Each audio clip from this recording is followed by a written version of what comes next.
from the floor, the laughter that came out. I don't know how many years in time it had been since. I think that was probably the most authentic, deepest laugh I've ever experienced. It's like I got the joke. I got the key to what we call life. Welcome to the podcast. How you doing today? I'm doing as well as I can possibly do. I think we all are, don't you, Jesse? Really? Always. That's all we can ask of ourselves. Yeah. Well, Katie, I've heard your story so many times in preparing for this interview, going into old interviews you've done and reading your book, but I haven't heard you talk about the period of time before you had your awakening. Mm. So let's talk about leading into, the depressive phase you went through, the 10 years, and then we'll come up to 1986 and talk about, the awakening and breaking free from that. Yeah. I think the depression really started when my husband and I divorced, the father of my three children. And in my world, divorce, you marry forever. You marry and that's it.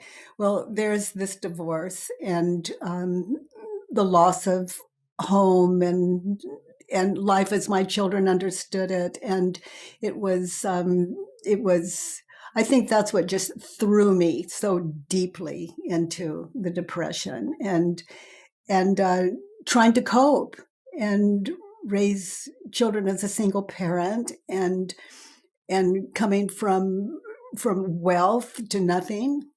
And it was like letting my children down and failure.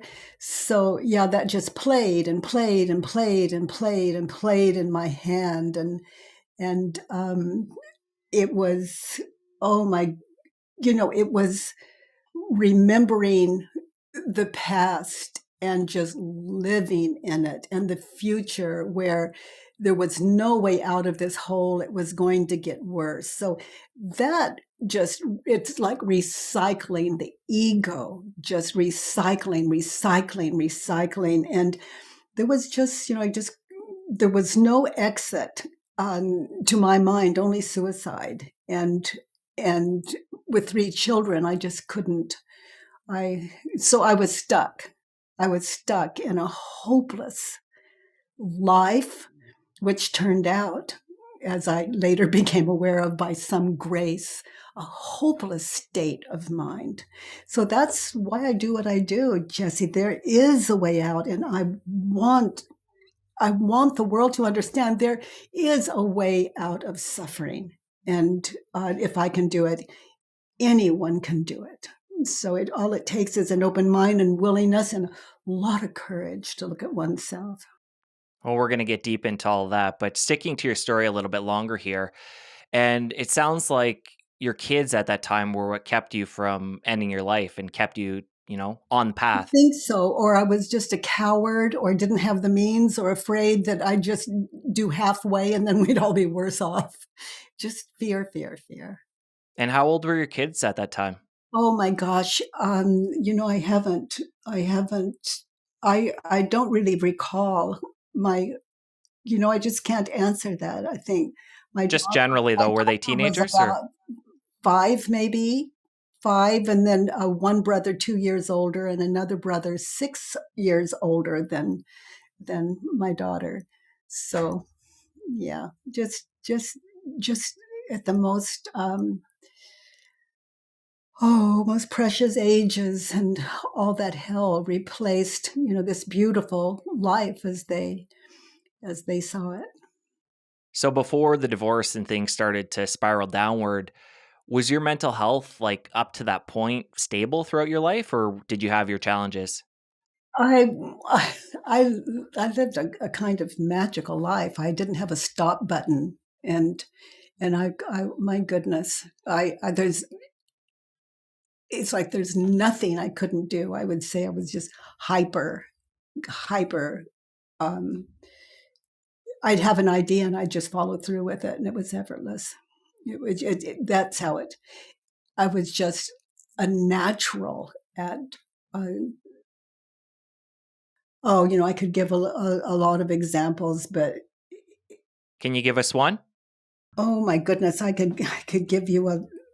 I was I was a woman in a man's world, really, and um, and gosh, I don't know why I'm stammering or anything. It's just been so long. I think you're the first person that's asked me that, and it was a a magical, fabulous life with no downside. And yeah, I can say that it was almost manic as I look back on it. Well, let's fast forward back to where we were in the story where, the depression is in full force and you're at the point where you can't even leave the house, you can't leave your room, and things are, they're really bad. So, let's talk about. Depression that I don't want anyone. If I could help anyone out of a depression like that, I think that's what my life is about. And do you think part of your gift of working with people and continuing to spread this message is coming from that extreme low and understanding and having that empathy and compassion for people that keeps you, spreading your message and doing it in such a, profound and passionate way? Yeah, it's a privilege, and I didn't ask for it. I was given a gift, and I did nothing for it. And when something like that is just given for nothing, there's only one thing you can do with it. You can give it, just not to shut it down or stop it or stunt its growth, so to speak. But that gift that came through me that was, my goodness, that was over 30 years ago. And I'm, I don't see me not doing this. This is a state of mind that as long as people invite me, and if that stops, then it stops, because it's nothing that I think, um, you know, I don't I don't have the desire to change anyone because I can't. I don't have that power. But I understand that the power of inquiry, and that if it's like I question my world. Socrates said life, an unquestioned life isn't worth living. And so that certainly is my story. But everyone doesn't want to question. They don't want to get in touch with what they're thinking and believing. We're so in touch with past, future, but what am I thinking and believing now that would bring on a depression or snap at my children or husband? What is it I was thinking and believing that would cause that kind of reaction? So um, it's it's a state of mind that there's only one cause. It's what we're thinking and believing. So to identify that and to move it, I had to move it from my head, what I was thinking and believing, to paper. So I have 6 questions for people. It's a page I call a Judge Your Neighbor worksheet. And so they can meditate in a state of mind that is like they're thinking of a time when someone hurt them, or a time when they were angry. What's going on all the time. Anything in your head that you find unacceptable to you, to identify that and look at these 6 questions and just fill them in. And I saw that is how the mind works. It's I'm angry at blank because, or I'm hurt at blank because, or they this, he this, she that, they. And so to start there, and then in that situation, what did I want? And write it down.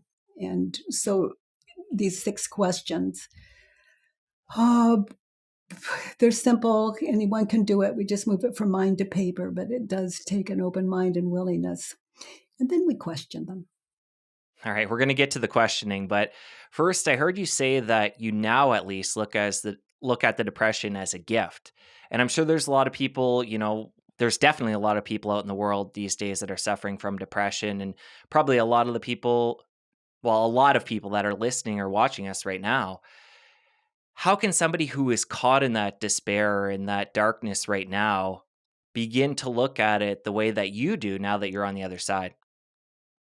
The only way, I only know one way, and that is to identify what I'm thinking about you, me, the world, them, and to move it from my head to paper and then question it. That's all I know to do. Jesse, when I have, oh, by the way, I did think of a couple of things. Like by the time I was, I don't know, maybe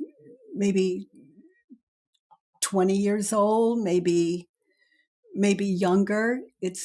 I I lived in this little town and I owned the entire downtown district and came from like nothing.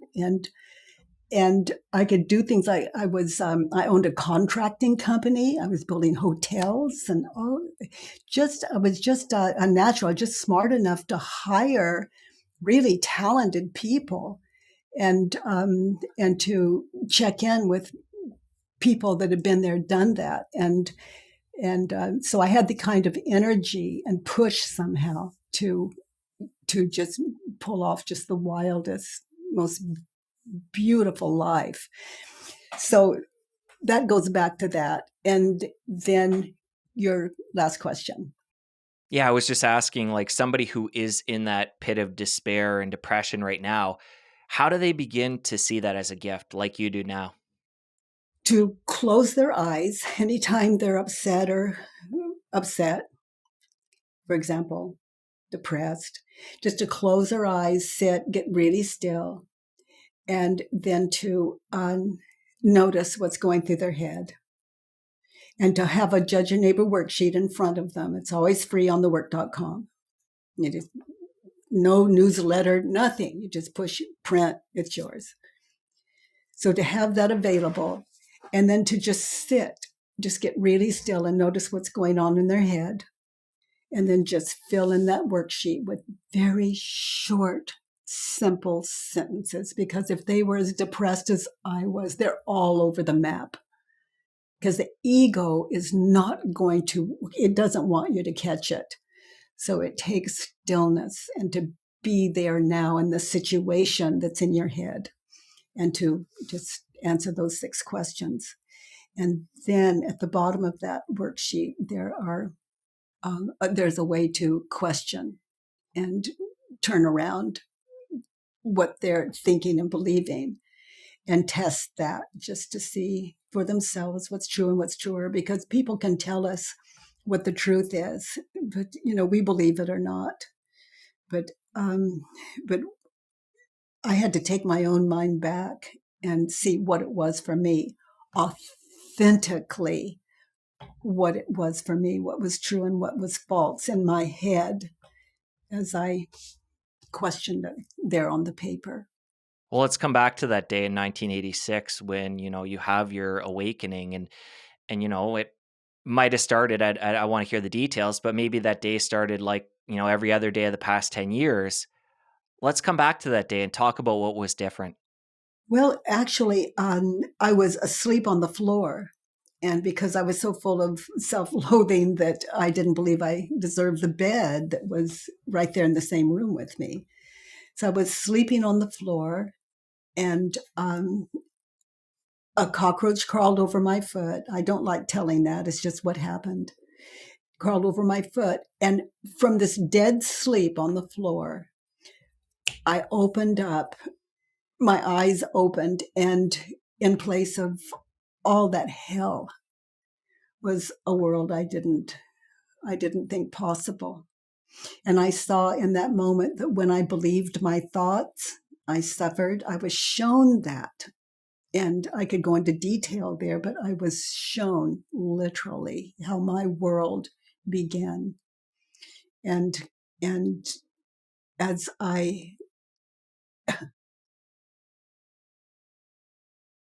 it's like and there was no identification. It's like I just stood up, and then it would be like it stood up. And I can only say this in hindsight because being present, there's no eye to stand up. And I just stood up and started walking. It's like it stood up, it walked, and it walked into another room, and it turned and looked into the mirror that was there, and then some kind of odd thing happened. It's like as I looked into the mirror, it connected in a way. It was like some kind of really weird thing happened. Oh my gosh, I wish there were words, but I fell in love. That's what happened. And I noticed when you're telling that story, talking about getting up and going to the other room, you were referring to yourself or your body as it. So talk about that separation there from, was it almost like you were stepping outside your body? No, there was no one to step outside my body. Okay, let me see if I can answer your question. You asked such good questions, Jesse. My goodness. Thank you. I appreciate that. No identification is no identification. But the first sound out of its mouth, we could say the first sound out of my mouth was laughter, because I saw how the world was created, and I saw it was an illusion, just like the way I'm describing this body now, an illusion as, not I. And so I saw, it's like there was nothing. And then I saw a window because there was some light coming through it. I guess it got my attention, and there was no name. And then the word window or light, whatever word it was, named what wasn't at all. And a kind of fusion took place, like mind and object identified before this was identified. Window, and then ceiling and bed, and everything came into existence, like just it was and from the floor, the laughter that came out, I don't know how many years in time it had been since. I think that was probably the most authentic, deepest laugh I've ever experienced. It's like I got the joke. I got the key to what we call life. And prior to that life, that creator, prior to the life I'm just describing, that twin out of that mirror,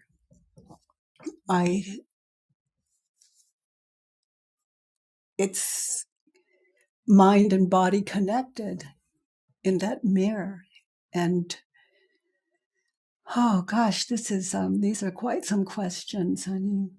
Well, I'm just curious. And at that time, as you're going through that, I'm sure you have a different perspective years later, but what are you thinking at the time? Are you like, am I going crazy? Or how do you feel at going through what you just shared? There was none of that. It was it, and I walk most mornings. I almost said every morning, but most mornings, and and and it's my favorite time, and it's just like being on the floor. I'm using the morning walk. You can do this from your home. You can do it from work. You can do it from anywhere. But morning walk is, I look at a tree just the way I saw it from the floor. And if I don't believe onto it, it is itself, and everything is equal in the world. I can look at the pavement and just name it, just one word. I call it first generation thinking. tree, sky, woman, just, just without definition, and see the world, living its life in a state of reality, of awareness, of the beauty of this world, not having to do war with it, just being present and, in my words, loving what is, being connected and keeping that connected. And that's the thing. At no time, it seems, I'm unable to disconnect with that reality that's all that's left of what we might call her. It's the worthwhile. So just to make sure I'm getting this right, are you saying that since that moment, you've lived in that new reality since? Or is it like there's ebbs and flows and you've had other experiences like the cockroach one? No, it's just ongoing. It seemed to be the I could say it's the dose I needed, but it was beyond a dose. It was how my world began. So let's talk about how people in your life respond at that point. This is a major epiphany for you, and your life is turned upside down. And for 10 years before that, you're suffering from this depression and you're locked up in your room. When when you're this new person, take me through what happens after that and how do your kids respond? Well, as radical as it seems, it's like they recognize my body, but they didn't recognize the consciousness coming out of it, and they didn't trust it for a long time. Like maybe they would, for example, spill the milk, and I was so caught up in the beauty of watching the milk flow, maybe, and they would wait for me to be mom and you're not being careful. Watch what you're doing. You spill the milk. You have to clean it up. Or, oh, darn, I'll clean it up. It's, that mother, instead of just watching them being in tune with this perfect, amazing world, just as it is, without, and then being aware. Let's say I saw them spill the milk, watching the hand and the movement and the glass and the milk and the flow. And I remember a crystal little statue fell and hit the floor and shattered. And I was in another room, and it was, there's music to it. It's not a broken thing. It's life lived. And it's just, and oh my goodness, when I'm responding to your questions, it's so beautiful. It's so beautiful. And my life is like that. Maybe I'll hear Stephen's voice, my husband's, and just, oh my goodness, get tears in my eyes. It's so beautiful. It's not the words or what he's saying, or maybe I'll see him just walking into the kitchen, and it's like I've never seen him before in my life. And it's so beautiful, so beautiful. I'm not, the illusion is I know Stephen, and my mind shows me all the past so I can believe I know Stephen. And it shows me the future, where he's going to say or do, or where he's going to sit, and all of that. Well, that's not my husband. That's an illusion. And I'm awake to that. So all I see is this flawless presence. And he says, "Good morning, honey. How are you?" And oh, it's so good. But I could put these, all these, I call them Post-its, like he this yesterday, he the day before, and he's gonna this today, and da. That's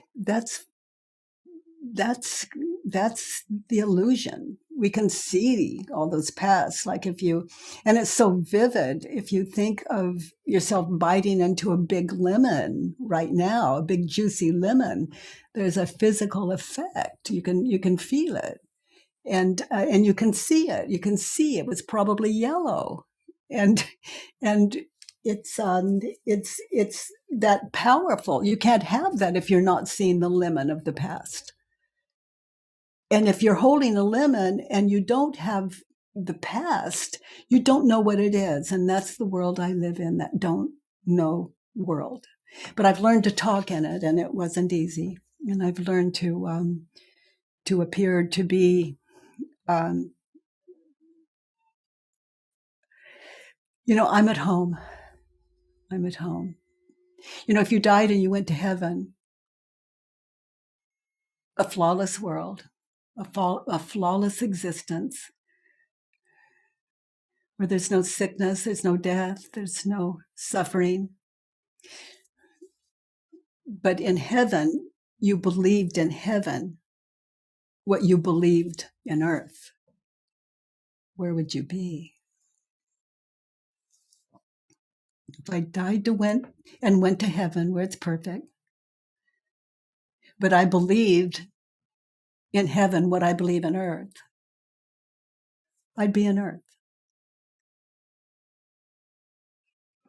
So I am in heaven, and that's what I'm inviting people to, the heaven of Vyman understanding, meaning I'm living in a friendly universe. And I've tested it for 30 years, and I'm a skeptic, and yeah, this is a friendly universe. So inquiry is what I invite people to, a way to identify and question the thoughts that cause their suffering. And no one has to do it. It's just, it's an invitation. And it's one way. Here on earth, we have many beautiful ways,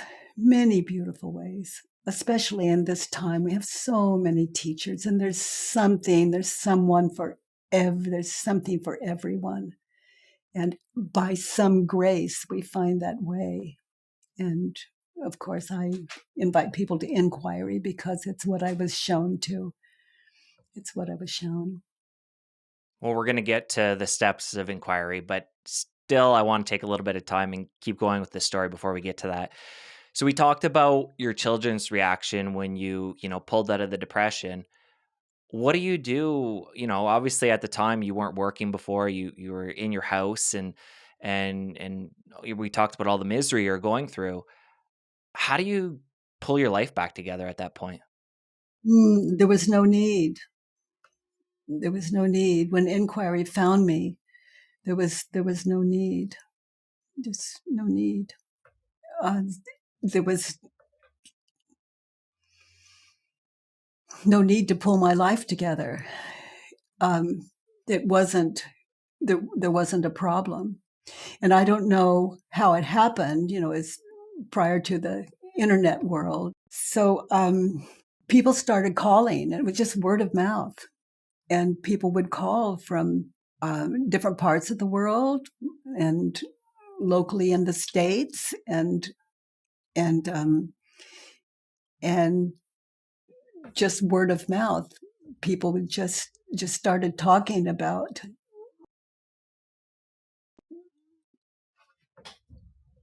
this woman, and they would call, and I would just say yes. I used to say my name is Yes. I would just say yes. And I was invited, I recall my longest, fastest, earliest journey. Someone from Japan called and invited me to Japan, and I said yes. And bought my own ticket, went to Osaka, flew there, and I wasn't used to flying. and I didn't know who the people were. I didn't know. I was just following the simple direction. It sounds irresponsible, but with the way I saw the world, it was anything but irresponsible. I was very clear to follow the simple directions, is the way I say it, and to move by invitation just seemed right. I mean, it just still makes perfect sense to this day. And so I landed and got on the tram and went into the city and got off the tram. And then these people came up and said, "Oh, hi, we're so glad to see you. We're so," and then they took me. I didn't know where. I never knew where I was going. And they took me to this really sweet place and fed me, and then to their home, and on and on and on and on. And then several days later took me back to the tram, and I just worked with people. They just kept bringing people in and bringing people in and bringing people in, and word spread like that.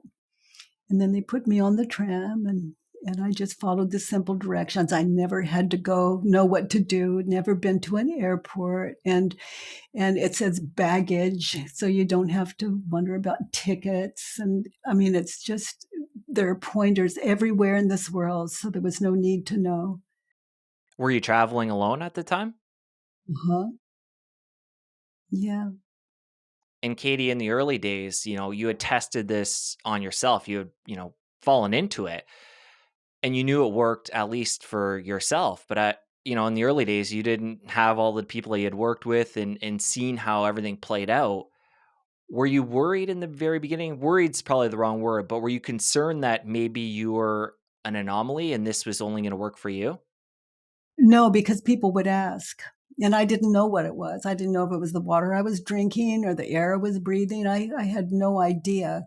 But they were asking, and so I would just meet it with this wonderful work that I was doing, that was just obvious to me. It's how I learned to come into the world, and it's a way to go out of the world. It's a way to be in the world. And where along the journey did you meet your husband, Stephen? Oh my gosh. Um, um, a good friend told Stephen I was invited to Marin County for several days to do work there with small groups and large audiences. And so this really sweet friend of mine told Stephen, "You've got to meet her," because he was good friends with Stephen too. And he was a literary agent. And he told Stephen, "You've got to meet her, and you've got to write about this woman. You're the only one that can." And so Stephen came to to meet me first. I was staying with a friend in Mill Valley. And I say friends. I was meeting people and like that all the time. And he came to meet me, and then he was very enamored, and and and then came to the event that evening that I was doing, or the next day, and I guess in his words, just blown away, just fell in love from first sight. And it wasn't with the woman, it was what he saw beyond the woman. That would be Stephen Mitchell anyway, wouldn't it? But then we spent time together in the book, and so that's how we met and married. So from that point forward, were you guys pretty inseparable? And would he travel around while you were doing the work with people and be part of that experience? Wherever I went, he would go. That's so Yeah. nice. What a special thing to share together. Yes, truly, truly, truly. And to this day, that was 20 years ago. And just, oh my goodness, he's so dear. Let's come back to the story again, the cockroach. I know you don't necessarily like talking about that part of the story a lot, but do you ever think back and wonder if that cockroach wouldn't have come over your foot and somehow sparked this whole awakening. Do you think it was only a matter of time? Do you think, like, a week later, a couple days later, you were going to eventually, fall into this? No, it's interesting, Jesse. I've never given that a thought. Just because it's such a pivotal moment in a story I've heard you tell so many times. It's like, what if that wouldn't have happened? What if that cockroach wasn't there, and that day would have played out just like every other day? Would something else have possibly triggered that same awakening in you a day I later, a would week think later? that any moment of the day that we become aware, that's it. I think a cockroach was just a symbol of what happened. Actually, was the cockroach came over my foot. I woke up, and before the ego could take up the space, it woke me up. I saw, and once you see beyond the ego, it's that's that's it. And then the ego came in with just slowly, because I was evidently so present in the experience that it was just slow, like the light and then the word. And it wasn't anything before those two, before sight and mind, like the story and object, until they meet, there can be nothing. So I saw the light, and then the name hit it, light, window. And then the word window hit it. And that's how we have to believe they are before they can be. And that's where the laughter came from. They can never be. Mind is the creator of all. And that's not right or wrong or good or bad. Once we know our true nature, once we know our nature, just, a term, pure love, flawless, flawless, without exception. Once we know that, no ego can compete with it. This for the ego to rest in that kind of peace, the ego doesn't have to. It can just rest in the wisdom that meets these questions. It can just rest in that wisdom. It doesn't have to compete. So it finally found something it trusts. And it's a purity, a truth that the ego cannot compete with. So when the ego trusts that, it can rest in it. And that's the end of the illusion. And Earth is, like, I call it Earth School. But what's left is will show up as we need it. It's like, am I enlightened? I would say I'm like everyone else. We have our moments, and I don't know the future. I might see something that's horrendously terrible, for all I know. But in Earth School, I'm willing. I look forward to, and I'm doing my school, as we all are. So just to make sure I understand this, in your case, to get to this point, you had, the cockroach and that awakening all of a sudden come over you. But what you're saying is that somebody can get to that same point by using the questions? Oh, I just absolutely, and exactly so. But then the ego will override that awareness, that enlightenment, and it's in Earth School. That's it. It's not done until it's done. So it's like, oh, I'm so free, I think, but don't know. And this world will show me if there's something that needs a little more work. Have you been able to isolate any other ways of getting to that same end result other than the questions, or having an awakening moment like you've had, like deep meditation or maybe a psychedelic experience? Have you known of any other ways to get there? Well, I I don't, and I trust the world um, to give us every opportunity. And I think any time we're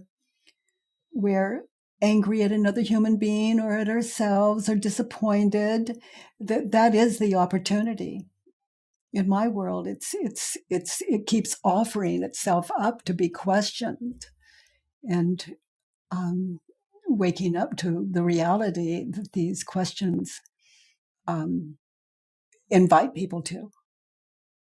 Well, I think we're pretty far into this conversation. We've talked a lot about the questions. Let's get into what the specific questions are and how that works. Well, the first question is what I'm thinking and believing. It's let's say um, he doesn't understand me. Let's just use a concept like that. The first question is it true that he doesn't understand me? And so I anchor in that place. It doesn't matter if it was 30 years ago, or the one I like to use is I'm standing in the kitchen like 30 something years ago with Paul, and he is lying to me. I caught him doing something, and he's lying about it. I saw it with my own eyes, and he's lying to me. And so we're standing in the kitchen. So that is I'm going to anchor in the kitchen with Paul as he's lying to me. That's the situation. Okay, so he's lying to me. The first question is it true? So now I'm going to meditate in that. It doesn't matter how many years ago it was, or if it was 10 minutes ago, it doesn't matter. He lied to me. Is it true? So in this case, I'm in the kitchen with Paul all those years ago. So is it true? The answer is either yes or no. So I'm looking for not the world's answer, but authentically my own. So he lied to me. Is it true? Yes, he lied to me. Can I really know that it's true? He lied to me. Now I'm going to double check that. I'm going to look at the two of us in the kitchen again, hear his words as closely as I can, see his physical, his attitude, everything in my mind's eye, and notice how I react when I believe the thought. He lied to me. And as I meditate in that, I can see how he reacted. I can see how I reacted. And what I see is my attitude. I can see it so clearly in my mind's eye. I was pointing the finger at him. I was waving my arms. I was pleading with him. I was begging him.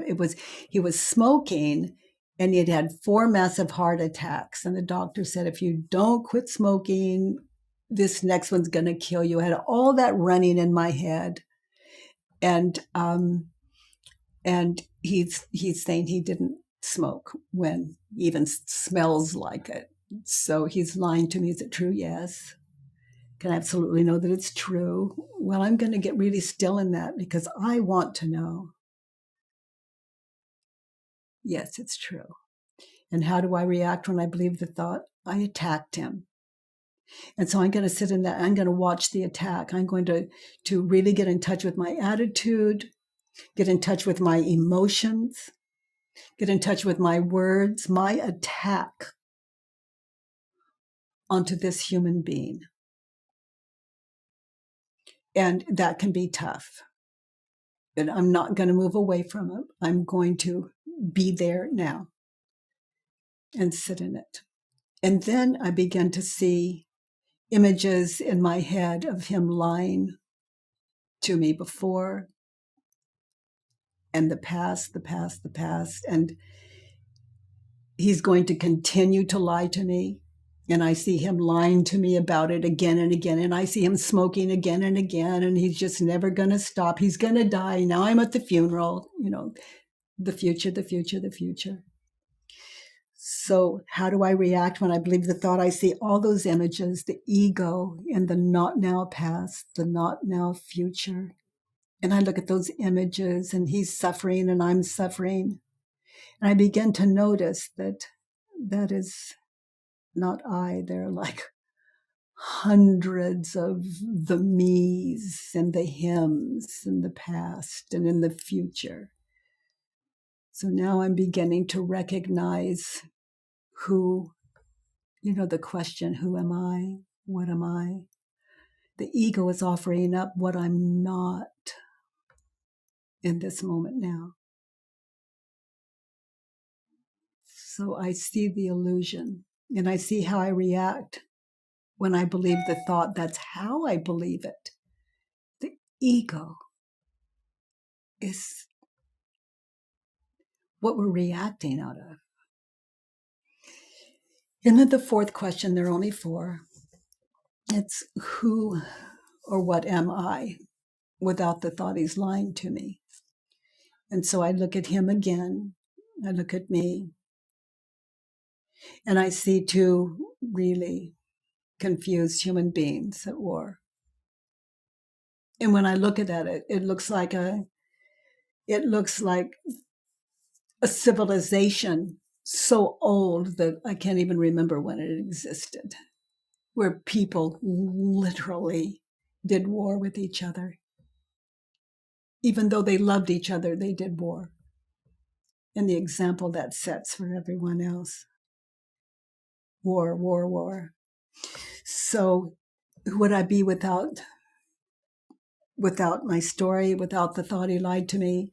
And then I get really still in that as I meditate in that situation. And I see a terrified man. And compassion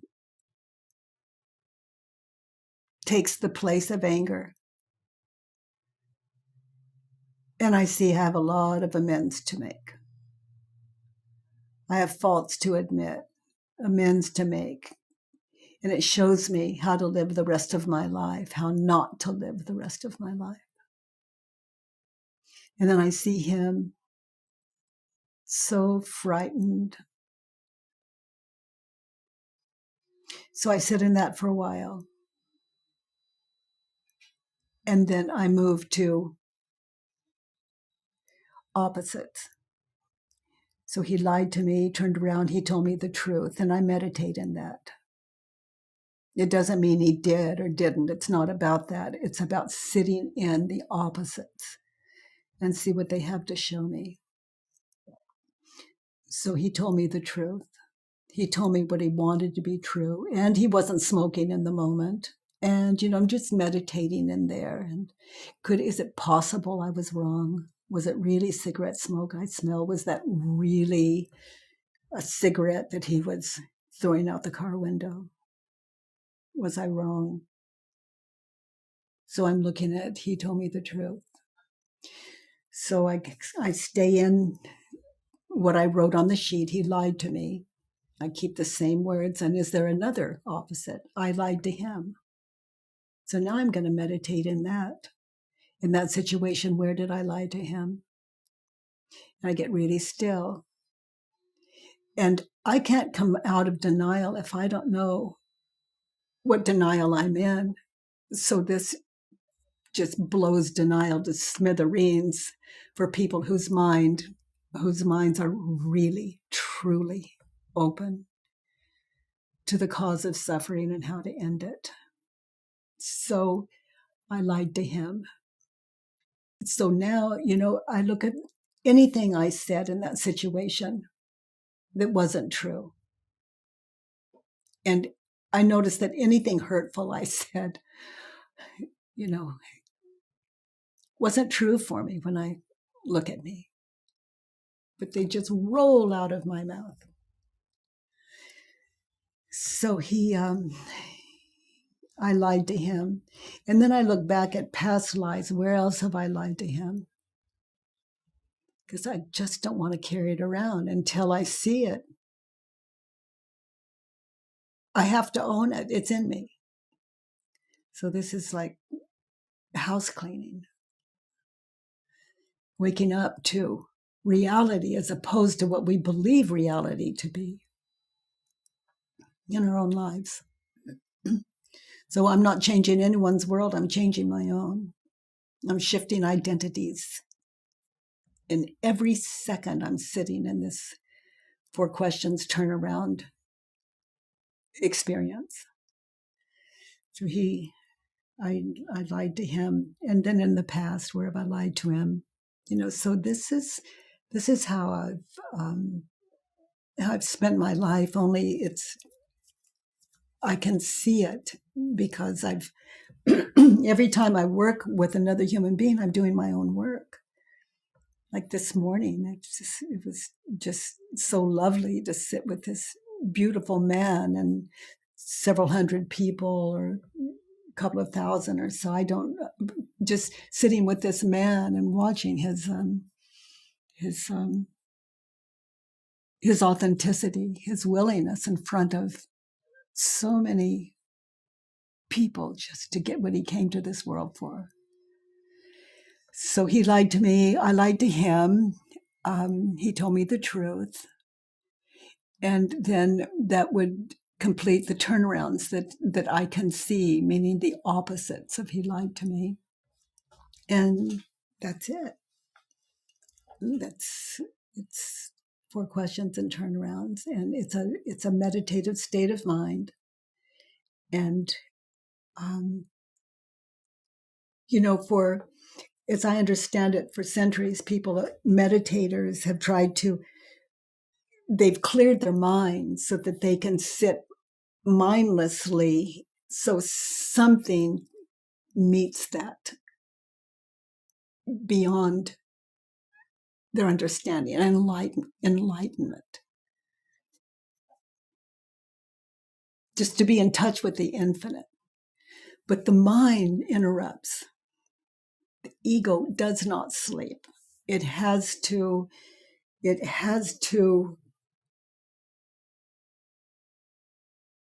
be physical or it can't exist. So it's I am. I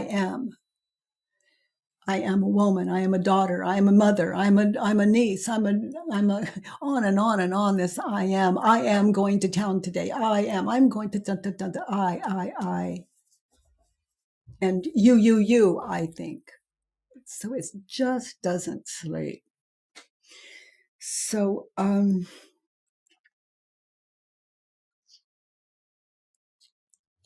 this meditative state, in stillness, what if any clutter that would cost us that stillness, we moved from our head to paper? We moved it into the world that way and question it.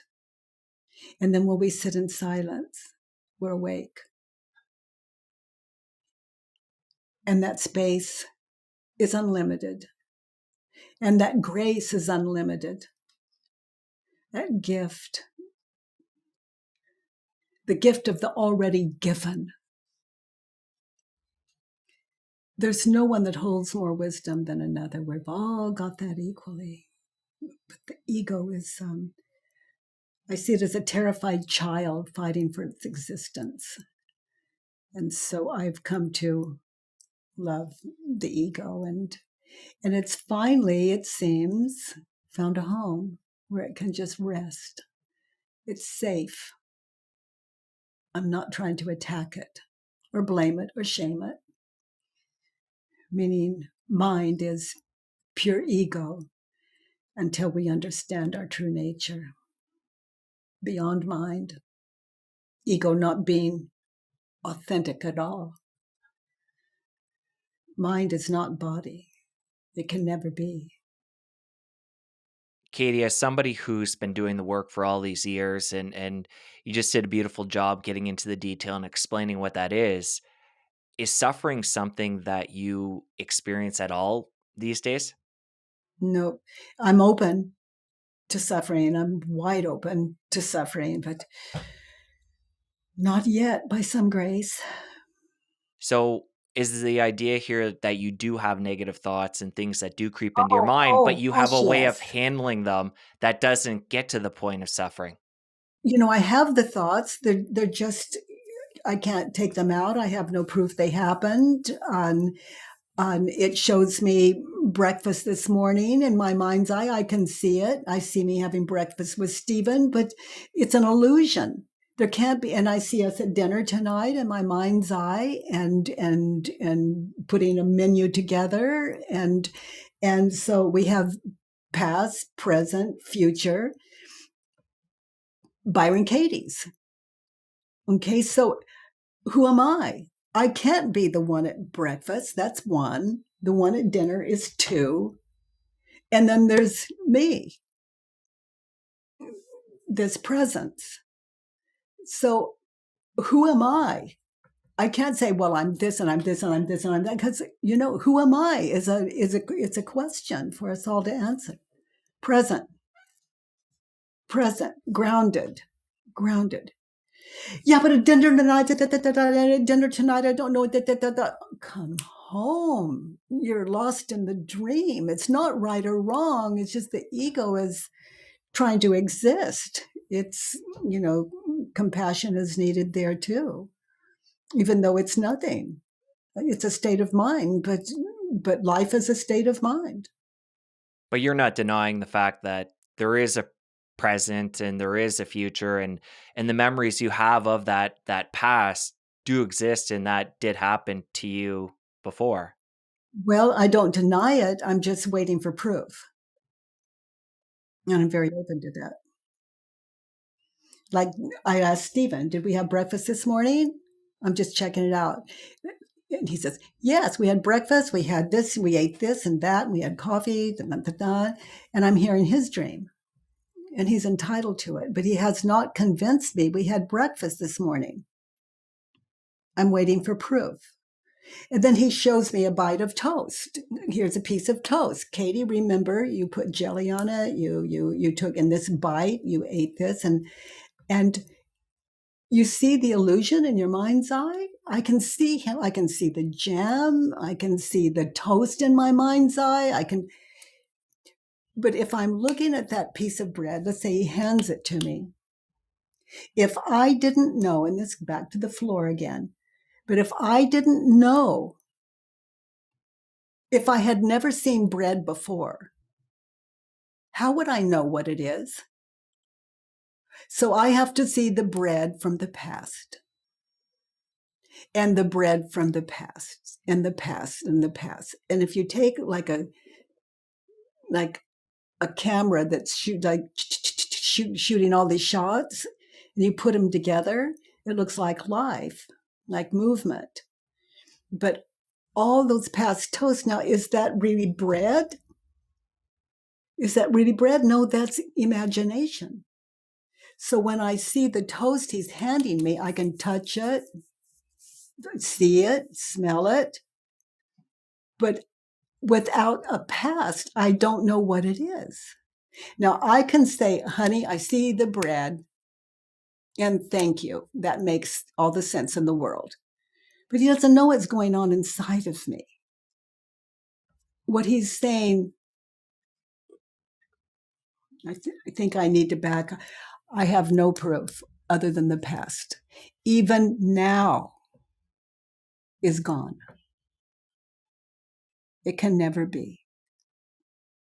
So this experience from the floor, I pass on through inquiry. And so everyone can have the experience I had on the floor. Everyone, that's not appealing to everyone. And even my experience might frighten people. But I can say toast, I can say bread, I can say breakfast, and I know the dream. I can talk out of the dream. I can talk out of the illusion, because I just don't fear the ego, because I understand the beauty of life. Well, this ties back into, you gave the lemon example before, where you can picture a lemon, you can see a lemon, you can taste it, and you can actually start salivating in the present moment because of that past memory. And exactly so. And there's no lemon in the room, but it doesn't stop us, from, like, you just took a drink of water, and where's your proof? Just in the memory. And if we drop the word memory, even though it's correct, the word memory is correct, but if we drop that word, illusion is another word for memory. But in Earth, we call it memory. It's more stable. It stabilizes. It's nice to have our feet on the ground as we're going into what's been so long forgotten. Katie, coming back to your story, when you had that moment on the floor and the awakening, we keep coming back to that kind of as a central theme here to ground everything else. Were you religious at that time, or did you have a spiritual practice? No, no, just if I had a spiritual practice, it was pain. And I don't, that's not very spiritual. No, I had um, some Sunday school and Christmas carols and things like that touched me, very deeply. And um,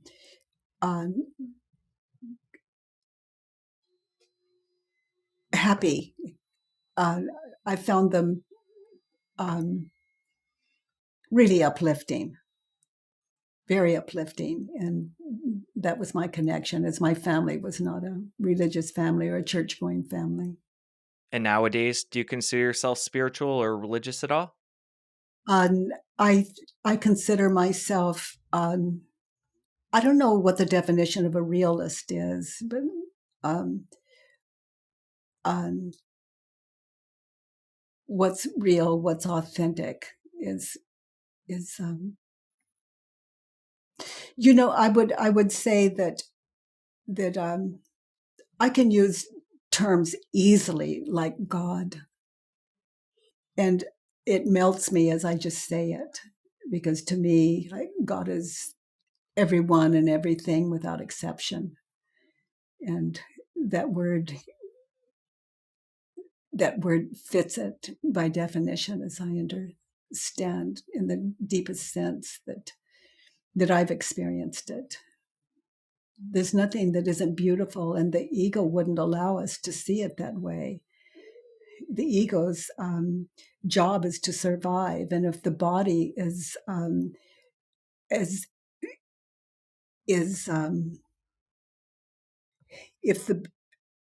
if the ego thinks, in other words, if I think I'm going to die, it's going to panic and do everything that it can to survive. And panic is not wisdom; it's the opposite of wisdom.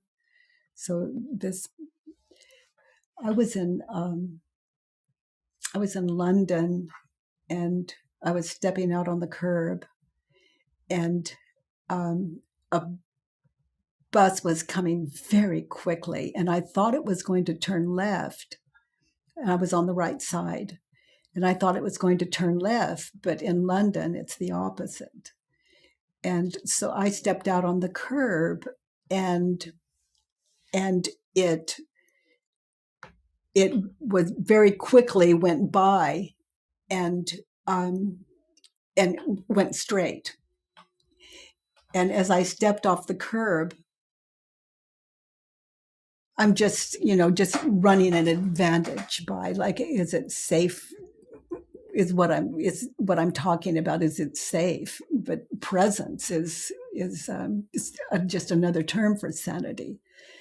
But as this bus went by, Stephen and the people all standing at the light that I thought was going to change,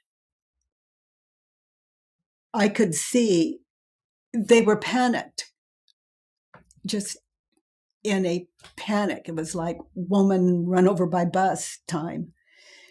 But it was so clear to me that the distance between me and that bus, it could be a mile or an inch, but I'm clear about it.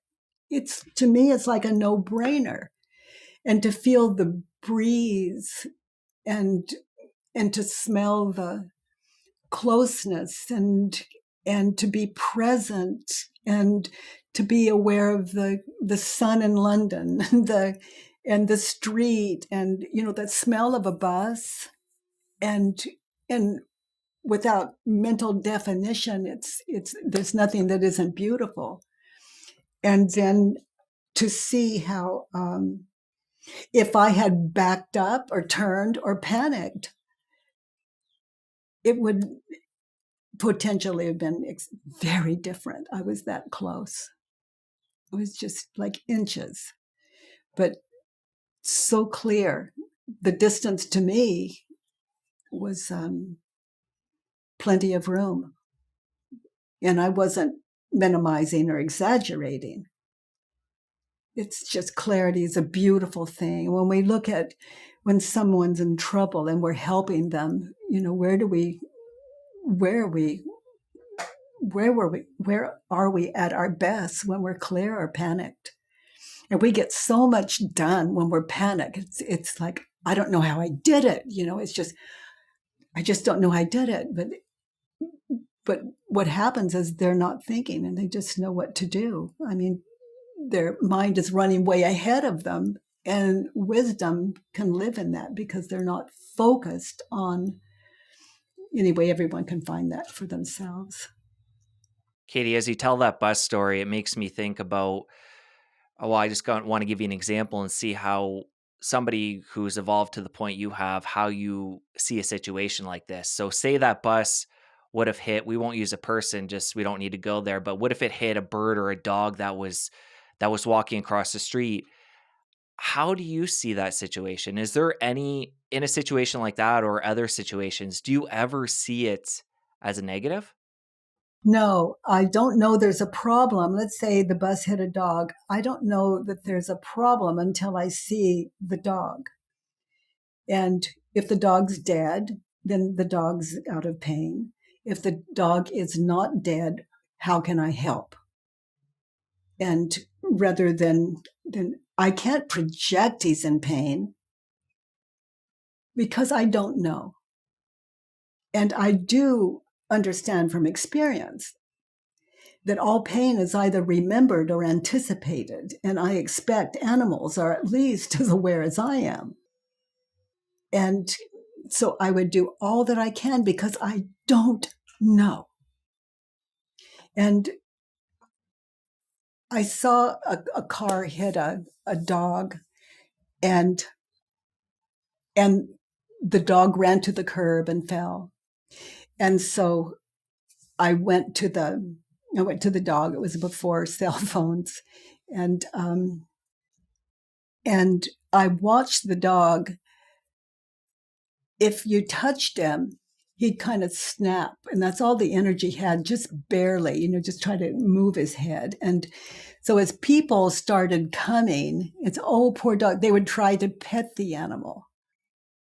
They couldn't see cause and effect there. They were so worried about the animal and death and dying, and he could be in pain, and what could they do? We feel so helpless in those situations. But my job was to ask each one of them, as would you, the most responsible one that, to my mind, would you please call an animal shelter? What was it? I asked, it's been so many years ago. Anyway, resource for what was it? Gosh, it was so clear at the time. The police. I'm probably the police. Would you please make the call and tell them that an animal has been hit and needs hospital help, medical help, and then my next job was just when someone would and try to touch the dog, just to kind of move their hands away and say, he seems more comfortable if we don't touch him. And just that, and then just to be, and so eventually we were all just sitting there like a prayer, just waiting, and help did come. But my old self would have seen the animal and just probably moved him, not knowing that it makes it worse, which in that case it would have. Oh my gosh, I could say so much, but I think anyone watching this or viewing this already knows anything that I would say. Earlier, you gave the example of if when you became enlightened and your kids would spill milk, or you gave a specific example when something in another room fell and broke. So again, those are situations that classically would be looked at like stressful and people wouldn't want them to happen. But in your case, you're saying there isn't an example of something that, phases you in a negative way. Yeah, love isn't something you can teach. It's in us all. And we have these false identities of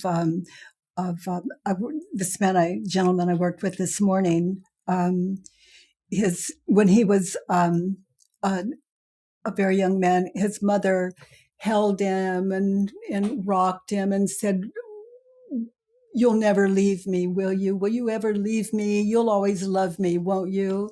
And he that was it's one of the things he's carried forward as just on a horror for him today. And what he recognized was he said, "Yes, I'll always be here for you. I'll always love you." And that's something we can't know. We can't know the future. And gosh, it doesn't seem very relevant the way I tell it. But every time the worksheet was on his mother. And so every time he doesn't feel love for her, or he rejects her, whether he's with her or not with her, like it was a text and he was just so convinced she was trying to control him. And gosh, I don't know if what I'm saying sense now. Anyway, it's coming up I'm my podcast happens next week sometimes, and it'll be there. But it was just a simple text. She said, basically, "How are you? I hope you're doing well." And he did this huge number. What he was believing onto that text was making him just miserable, just eating him alive. It's like an ongoing life for him. And then questioning what he was thinking and believing, we truly move out of hell into a whole other life. His mother wrote a text. He believed it to be controlling, and he believed that onto her text, like, "How are you? Are you happy?" And he saw that as controlling. So life is beautiful, but what we are believing about life could use a little work, could use a little inquiry. I love life, but what I used to believe onto life was enough hell to take me out for a decade. Coming back to this example, the gentleman you were just referring to, and other examples as well, people that you've worked with, when people start to question their thoughts and do the work, how quickly can their mindset shift? Well, in the example of this man, the man this morning, the way he sees his mother cannot ever be the same again. The way he sees a text from anyone can never be the same again. Once, for example, he realizes that the reality of the text was not the problem, but what he believed upon it was the problem. And that's a problem only he can take care of. I can't take care of it for him. His mother can't change and take care of it for him. Only he can do that. And so anyone that texts him, it doesn't matter, it doesn't have to be his mother.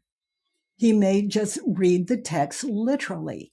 And if he's upset, he may just put his thoughts on a worksheet until he comes to understand that the world is not his enemy, that there's We were talking about God earlier. The world is good if you add a zero. It's good by nature. And there's nothing out of order in this world but what we're thinking and believing about the world, the people in it, and ourselves. That could use a little work. Until then, we're at war. And war is an egoic state of mind, a frightened state of mind. Earlier in our conversation, meditation came up, and I'm just curious for you, Katie. Do you have a formal meditation practice where you might sit for 10 minutes each day or 20 minutes or whatever it is and follow your breath or something like that? Oh, sure. I it's that's a beautiful way to rest. And I have to say that I am in an ongoing meditation. It's there's no time that I'm not. I can laugh and make jokes, and I can go, oh my goodness, that must be terrible for you, as I listen to people. But but those aren't great examples. But this thing never moves. This what I'm thinking and believing, like I can say, but what happened to I can say? So even every words have meaning, and the meaning we put on words is what so we can only wake up to ourselves. In other words, no one can do my work for me, but it's like I'm talking to you, and I don't have a plan. And that's why I kind of stammer and hesitate and all that, because I'm answering you out of images and nothing more. So I'm completely present. I'm giving my dream to you as you invite me in. So that doesn't make it, that doesn't, and then you hear it as you will. And I'm doing my best. That's true. And I often think, oh my goodness, this silly goose that was given this gift. You are who, and you could turn this around. And I'll just do it from this position. But you are who I believe you to be, and the world and the people in it, like my children, my husband, my grandchildren, are who I believe them to be. And if I don't love them completely, then I would question what I'm thinking and believing about them in any situation, because that is I'm proactive with the illusion. So I'm always present. And if that should ever shift, then I just identify what I'm thinking and believing and question it. Do you find staying in the present is ever a challenge for you at this point? No. And everyone is present. I'm not a special person. It's like everyone is present. That's how I can see myself as the only unenlightened being in my world. And you're here to wake me up. And there's no one and nothing that isn't. I'm in school. Earlier, you talked about early in the conversation about walking being a practice that you do as part of your regular healthy routine. And we just talked about meditation. I'm curious if there's any other things that you do, Katie, to maintain your well-being on a regular basis as part of your self-care. Sanity, one of the things I appreciate about it is my choices shift. Like my, the choices I make regarding food and liquid and as you say, my walking and keeping mental hygiene, which again, inquiry, but yeah, sanity allows me all of these things. I make kinder choices. And what's next for you? Any big projects on the horizon or different areas that you're heading down? Well, this at home this at home podcast opening up next week. I'm I'm very curious to see how that's going to fly, and because it's each podcast is going to be so full of every walk of life and all these situations, inquiry. It's extremely radical to sit in, and so I don't know. I don't know how it's. I'm looking forward to it though. That's exciting. Can't wait to check it out. And other than listeners checking out the new podcast, how can they connect with you after the show? Thework.com or byronkatie.com. It takes them to the same site, and how to do the work is front and center. And we're there to support anyone that has, if you're tired of this suffering, the work is one way, and I invite you to inquiry. What about that person out there that's either watching or listening right now and they're suffering in a big way and they feel like, Katie, yeah, this is all great and I can see how it's helped so many people, but I'm broken beyond fixing. What would you say to that person? Oh no.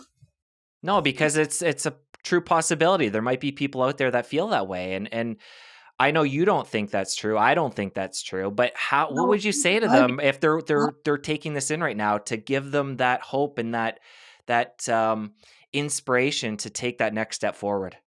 that it's never too late, and that there is a way, and that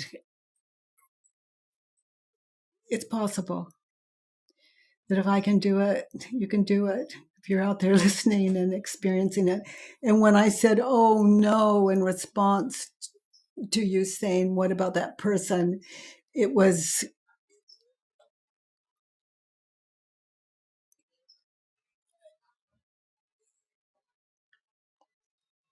it was,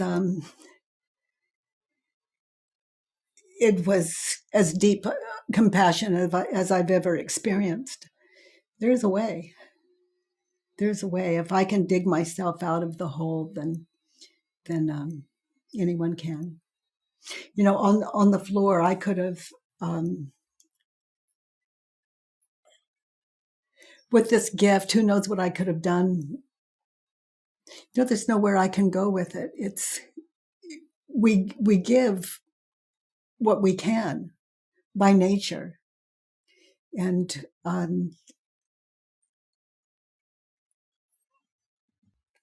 love is our nature. That's our nature. Any kind of stress, we look at what we're thinking and believing, and it's going against our nature. It's telling us what isn't, not what is, when it comes to our nature. Like if I see a problem in the world, I look to this because what I'm thinking and believing is the problem, and that's without exception. So I just find that for those listeners hearing this, I just find that all the hope in the world, because we can look at who and what we're thinking thoughts about, and we can write them down and question them, and it's always free. There's no charge for that at thework.com, and we're there to support the end of suffering, and I invite everyone to that. It takes courage. It takes courage, but the ego will do everything it can to keep you from doing it. So just trust that and thank it for sharing, and go to thework.com or byronkatie.com, and also I hope this new podcast serves people, and And also there's at 9 a.m. Monday, Tuesday, and Wednesdays, 9 a.m. to 10. Um, I work with people live on the, um, and that's on the website too. All right, Katie, what a beautiful place to wrap up. And I thoroughly enjoyed this conversation, your book, and I just really appreciate you and all the help you're giving to people, and I know you're going to continue to do. So thank you so much. Oh, Jesse, thank you. Thank you for this opportunity to share a little, a little away, away. Thank you. Thank you for your good work. I so appreciate it. Same to you. Thank you.